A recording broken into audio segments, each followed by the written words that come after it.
It really stands out on the street, doesn't it? Yeah, isn't it lovely to see a sort of 70s sports car? Beautiful. This was my father's car. Fortunately, he's passed away. He had it for about a year working on it. Do you know anything about the car mechanically? What's it like? My dad did quite a lot of work in the first year before he became unwell, but it starts and it still goes, but it still needs a bit of work. Can we take it for a spin? Of course. We'll leave the Land Rover as a deposit. That's not going to be very much of a deposit, Gus. Not really. I'll take the suicide seat, shall I? Should we flip the old lid off? Yeah, come on. There is only one way to enjoy a car like this, and that's with the leaky-looking hood out of the way. Oh, my goodness. It's quite cramped, isn't it? What are you looking for? Your seatbelt? Missions all the way up It's under there, yeah. Poor Will. If he breaks this car, he's buying it, not me.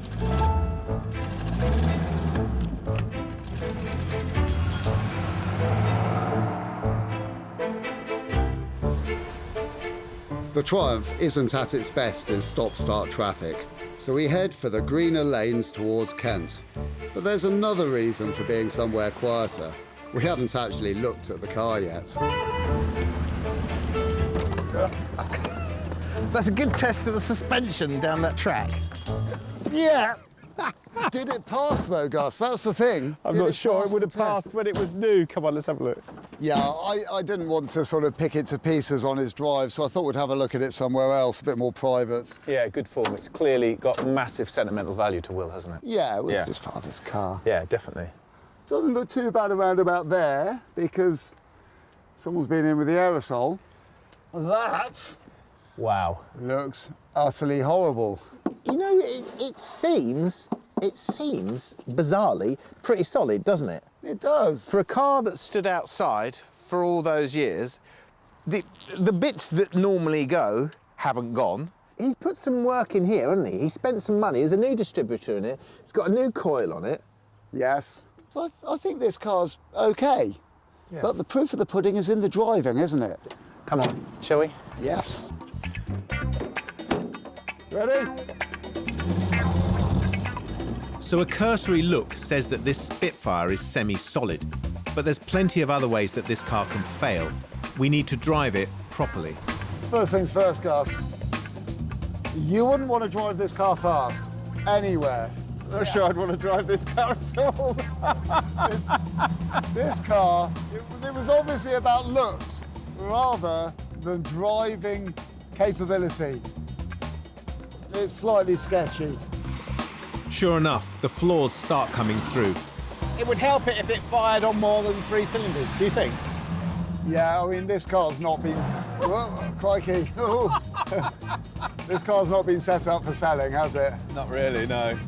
Oh, the chuff over the exhaust pipe sounds just like a little Massey Ferguson tractor working in the field. I know, it's a pain, isn't it? It spoils the pleasure, doesn't it? This Spitfire is a project car that needs a proper going over. I think it's worth taking a little bit of a punt on. It's a fun car. Realistically, if we offered him £500, He's going to say no, but he probably will settle somewhere near, won't he? that's what I reckon, yeah. It's definitely not £1,000 worth of car, not with the amount of work this needs. A Spitfire that drives and stops is still worth something to us. But at what point does it make financial sense? If we can't buy this car cheap enough, we can't buy it at all. I'm actually going to leave it in gear, Gus. We love it. Yeah? We'll have it. That's exciting. Fabulous. Exciting in a good way.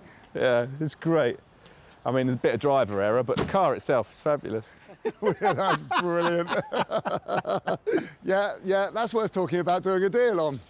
It's quite exhilarating, Yeah. quite exciting, quite frightening, wasn't it, Quite Gus? frightening, and the downside of it is we don't actually think it's worth more than £500. Well, it was on the market for £1,000, and it's for my stepmother. I'll be able to probably meet at 700. That's the lowest I can go. Yeah, we're going to give this car a lot of TLC. Yeah, and finish off the job that your dad started. I think if you'll take 700 for it, we're happy with that, aren't we? We are, yeah. A deal for 700. We start with the engine compartment. Here we are. Look, this is perfect. This is Hockenheim 1969 fettling our Formula 2 engine, isn't it? Yeah, this one's quite a long way from Formula 2 racer, isn't it? But it should be a sweet engine. I know it's sick, but it should be a sweet engine. And if we can get this running perfectly, then it's going to be a great car to drive, isn't it? Yes, it should be, but this engine has got a long way to go. For a start, that exhaust manifold is blowing really horribly. But, you know, there are some goodie points. It's had electronic ignition fitted, so we know that's fine, but these leads, those are all completely stuffed, and I want to throw those things far, far away. Yeah, well, I think that the other thing that is overlooked on this sort of car in the modern age is that routine maintenance would have to take place to keep this engine in tune. And if you'd have had the owner's manual at the time, it would have said, at 1,000 miles, check the points. At 2,000 miles, check the tappets, reset the tappets. All those things, which I suspect haven't been done. And it feels to me that this engine needs all that done to it to sort of pull it together and get it performing how it should. Yes, it does.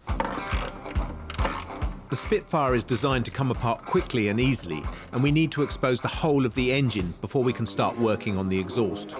It's funny though, isn't it? Because we thought it would be quite nice and quick and simple to take the front off, which is not too bad. It is, isn't it? But we've just found that absolutely everything is a collection of broken bits joined together with old paint and self-tapping screws. Nothing's quite the right size, is it? Nothing's the size it should be, because, like you say, collection of bits put together by owners over decades, isn't it? Well, wherever they came from, we wrestle the old bolts away to remove the slightly rusty bonnet. We've now got the access we need to start stripping off the front of the car. Most of the old wiring is pretty tatty and will take some work to put right. The front corners unbolt too. They're actually in OK condition. I'm taking the rocker cover off to look at the tappets and work out why the car is running so roughly. There's our rockers.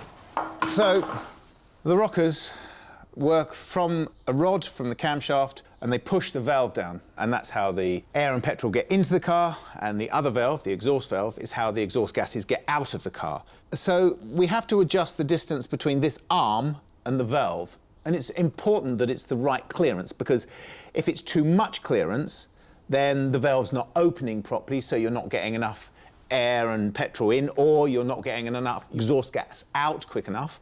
And if they're too tight, then the valves won't shut properly and you'll end up burning the seats of the valves. When they're all adjusted properly, it will sing like a sewing machine. It'll be beautiful. So the order is number 8, fully open, so the valve fully open, so this arm fully down. Then we can check number 1. It's called the rule of 9. It always adds up to 9, just the way it is on a 4-cylinder engine. So I'm going to pop the spark plugs out so I can turn the engine over.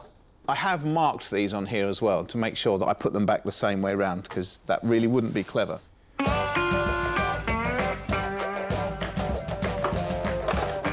So we get number 8 valve fully open, so this arm is fully down. So you rock it around on the engine here, and you can see the arm moving down, but when it's fully down, like it is now, then you can adjust number 1 here.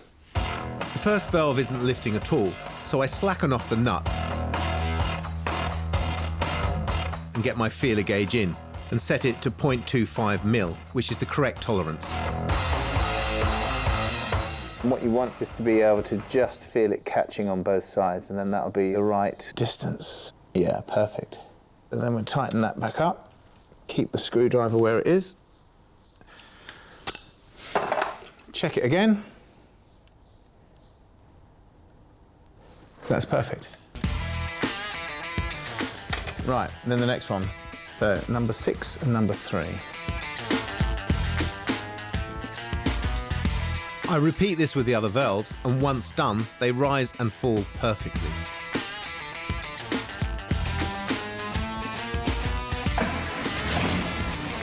But the engine still sounds like a bag of nails.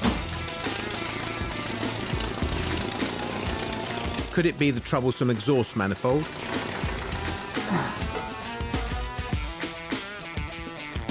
Right, OK, so I was hoping the exhaust manifold was going to be leaking at the joint between the steel pipe and the cast iron manifold, which would be the easy thing to fix with no problem at all. But it's actually not. It's far, far worse than that.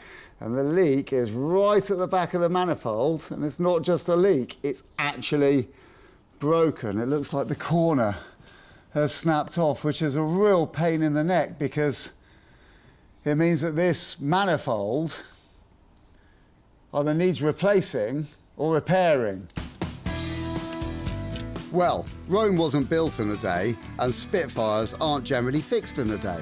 No wonder they're loved by people who love to tinker with old cars. So I start stripping the engine down, while Gus obsessively tackles the aesthetics. I know it may be petty, but I can't stand to see this overpainted and overpainted and overpainted. So I've taken it back to its original metal finish. And I'm going to wash it off and have a look at that, which might look good. Or I'm going to respray it silver. After a couple of hours, I managed to wrestle the manifold off the car.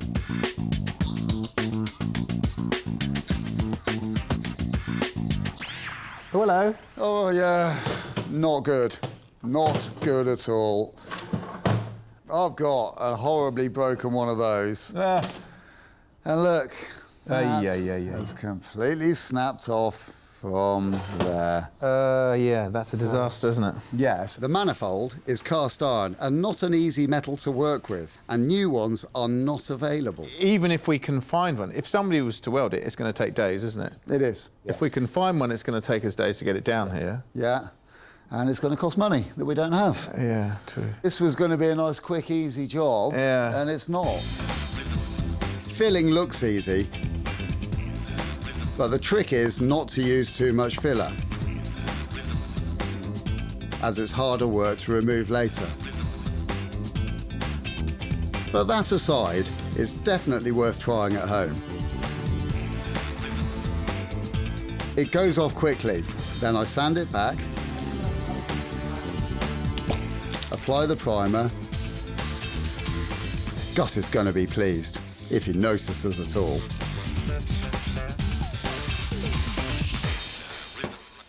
Filler's done, the primer is done. I can start on the top coat.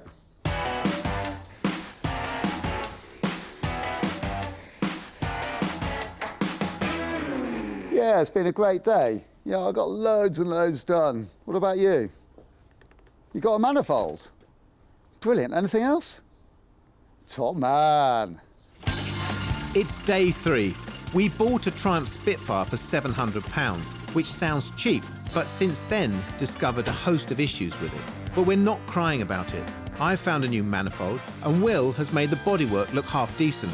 There's no reason we can't soon double our cash on it, assuming we can get it finished. Wow. You're in early. You're in early. Well, I wanted to get a coat of paint on our new manifold. That looks fabulous. You know how pleased I am to see that. That's great. But something else has caught my eye, Gus. I know. These shiny things here. I've gone a bit magpie. And when you've got a car sitting there in bits and you walk in, you're like, oh, how can we do without these? They're not perfect and they're not the best ones he had. They were they were along the lower price range, but... Well, that's kind of what we want, though, isn't it? I think so, don't you? They don't have holes in, like the other ones did, and they're not covered in paints.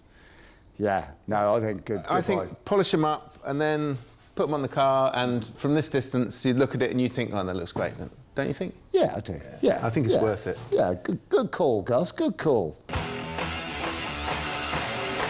At the moment, it's looking a bit messy. I've got some other items to paint too.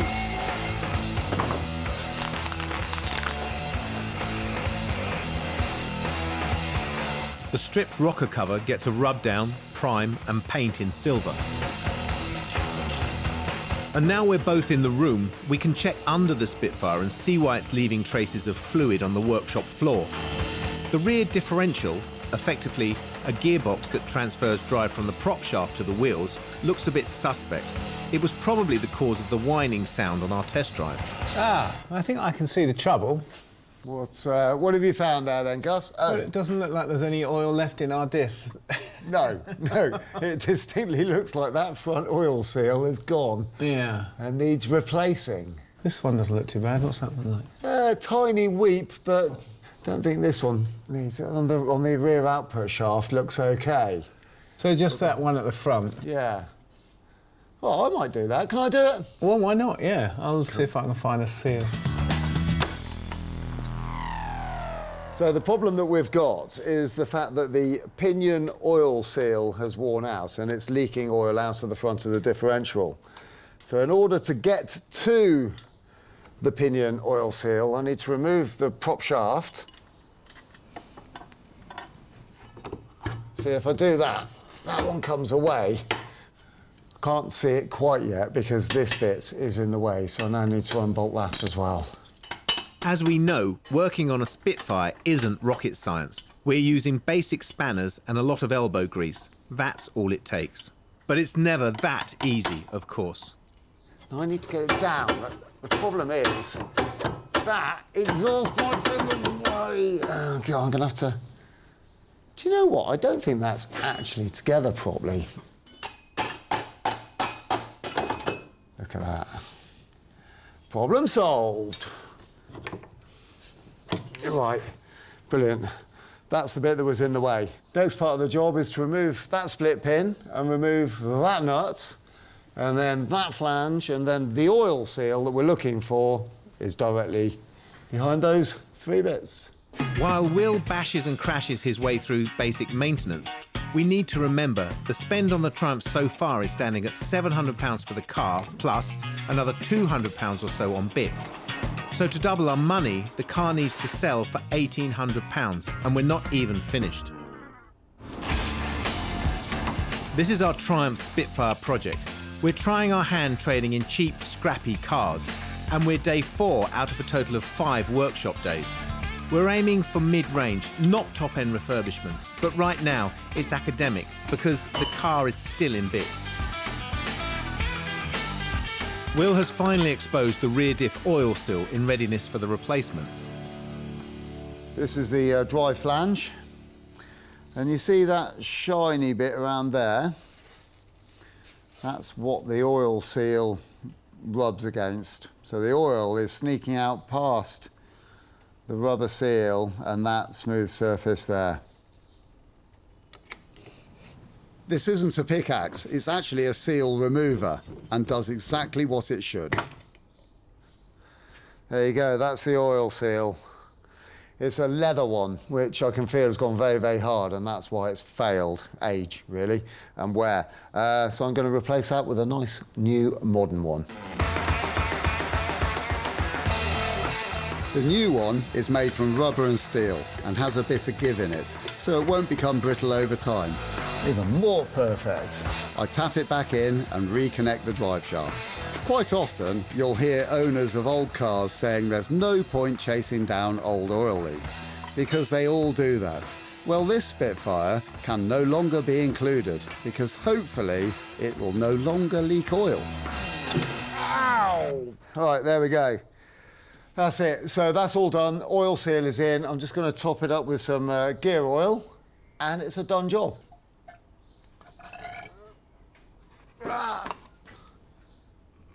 That's got it.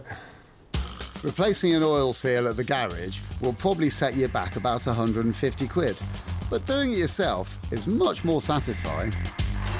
And now it's time for the last mechanical job, which is to replace the engine mounts, which might account for some of the engine vibration. We use the jack to support the engine while we try and locate the mounts. We've taken off the bonnet, the bumper, and all of the other bits, so we've got good access to it all. Yeah. And I still can't get to this engine I mount. can't either. Should we pull the radiator out? I think without a doubt, yeah. Hang on, I've got some leakage. Here's a tip. When you drain the radiator, try and retain as much of the fluid as you can. Otherwise, you ruin your workshop, or someone else's. Well, none of it's in the bucket, actually.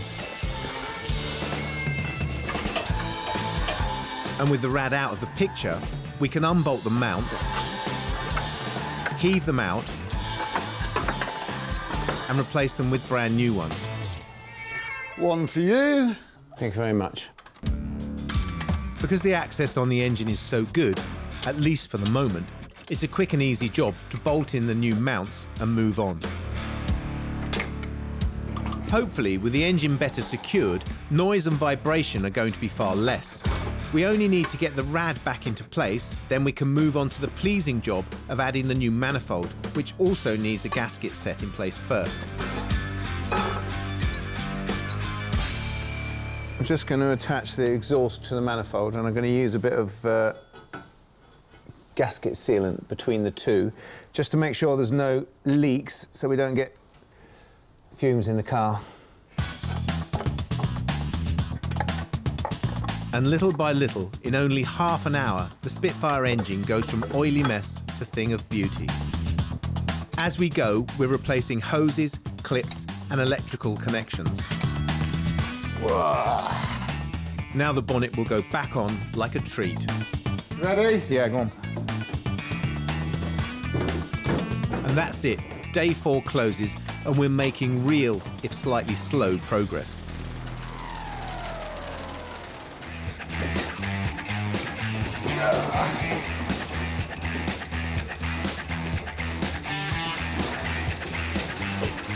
Ah, look at that. She looks almost perfect in this light, doesn't she?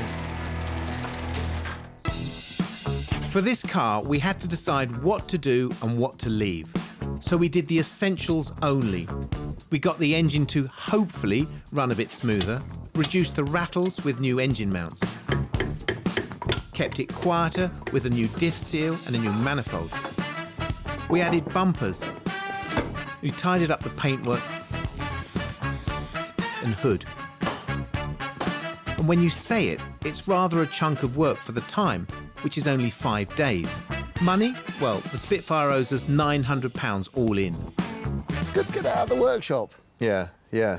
I think that the engine, the drivetrain, it's all good, isn't it? It is. You know, we've done bits like this. So I've done the paintwork here. You know, it looks okay, but it does make the rest of the car look somewhat tattier. Yeah.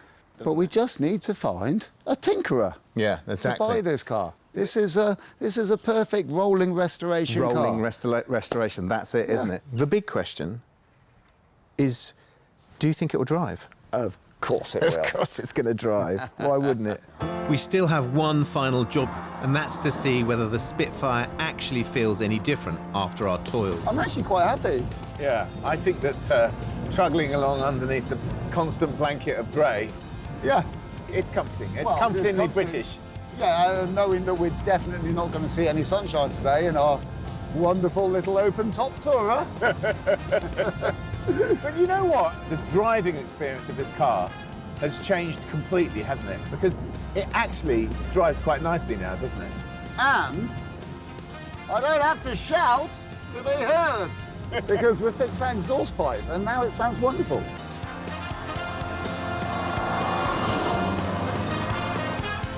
And it doesn't bang and crash. It rattles a bit, doesn't it? But Yeah. the engine feels responsive, which is lovely. Yes. And it's smooth. The gearbox is smooth. Can't hear that whine. It's the ideal enthusiast's car. Yeah. And that's what Spitfires are. We're back just in time to meet a potential buyer, the only person who has gotten in touch. He can't go over £1,750, our reserve price. It's so close to doubling our money, we'd probably just take it. That's if he says yes. Paul! Hey, mate. Hello, I'm Gus. Nice to meet you, Pleased Gus. to meet Hey. you. This is Good Will. morning, Hey, Paul. mate. I'm Will. Good to Thanks, see you, Will. mate. How you doing? I'm very well, thank you. Good. So this is it then, yeah? This is it. This is our Spitfire. I do have a mate who's in the safe confines of Spain who is after a rolling restoration, and he's asked me to come and have a look at it. Is it, I mean, if I get on my hands and knees, what's it like underneath? It's perfect. It's really good underneath. Our philosophy with this was to find a car that was tatty, but underneath was perfect. And what about mechanically? How does it run? Oh, well, let us show you, go. sir. There we go. That looks very clean. We haven't done a great deal to it. All we've really done is done the servicing that it should have had done over the decades, and it's pulled together. It's a really nice engine now, isn't it? It is, yeah. What's the hood like? Well, I've spent a lot of time making sure the hood fits very nicely. But of course it does leak, doesn't Yeah, it? sorry, yeah, It's like a sieve. It's a classic British sports car, what do you expect? Absolutely. Brass tacks then, are we open to offers? Well, we are open to offers as long as it starts with a 1,000 and ends with a 750. Yeah. So there is literally no point in me haggling with you. No. No, we know what we No. want for it. Good job it's not my money then, isn't it? Right, well, look, I mean, he wants a rolling restoration. He's happy to do a bit of paint, so what the hell? We've got a deal. Excellent. Cheers. That's Right, great. Cheers, guys. Well, it's been a pleasure dealing with you and your friend. I hope he's as happy as you are. At that money, we've made £850 and more or less doubled our cash, which is what keeps us going.